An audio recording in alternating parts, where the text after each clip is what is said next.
Hello, welcome to Loving the Truth. I'm Pastor Jason again. It's good to have you today.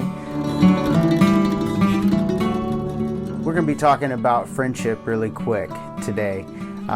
What is a friend? Why do we need a friend? The author to Proverbs, probably Solomon, talked about friendship quite often, where friendship was a source of wisdom. To live a life alone was not wise, and it is still not wise. We know sociologists and psychologists have long studied the effects of children, babies who are born and very rarely touched or held. They oftentimes have very bad developmental delays, such as the inability to learn how to read as quickly or write or even walk and talk. We know that as human beings, we're created to depend on one another. Well, I have to be honest with you. I have an issue. I lack trust. And I'm willing to bet that you might have been hurt by someone in the past too. And you might not be able to trust as well either. It's interesting to me that it seems that women have the greater ability to create friendships than men. Men tend to be more isolated, more John Wayne-ish, gung-ho, I'm going to conquer the world by myself. And that is definitely not wise, and it's definitely not what God tells us in His Word.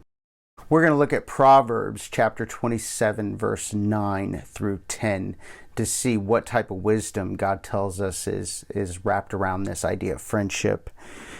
It says, "Perfume and incense bring joy to the heart, and the pleasantness of one's friend springs from his earnest counsel.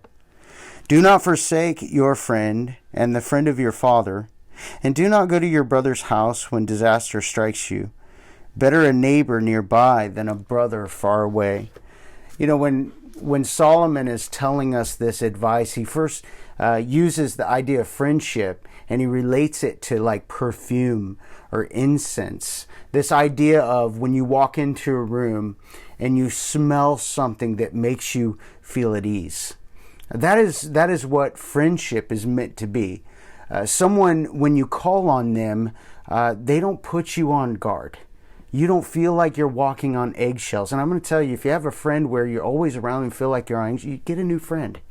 That's not the way God intended it. That's probably someone who needs a friend, but it's not someone you want to open up to, because that person probably isn't healthy enough to open up to. But when we're talking about friends, all of us need friends. But there's a specific way that Solomon says this in verse 9. He talks about a friend who has earnest counsel. And that word earnest is the Hebrew word nephesh. It's where we get our idea of soul from. What's it mean to have soulful counsel?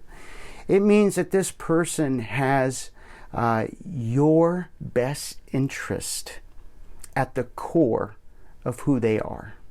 So they're not a friend to you to get something from you, like to borrow your tools when they have a problem.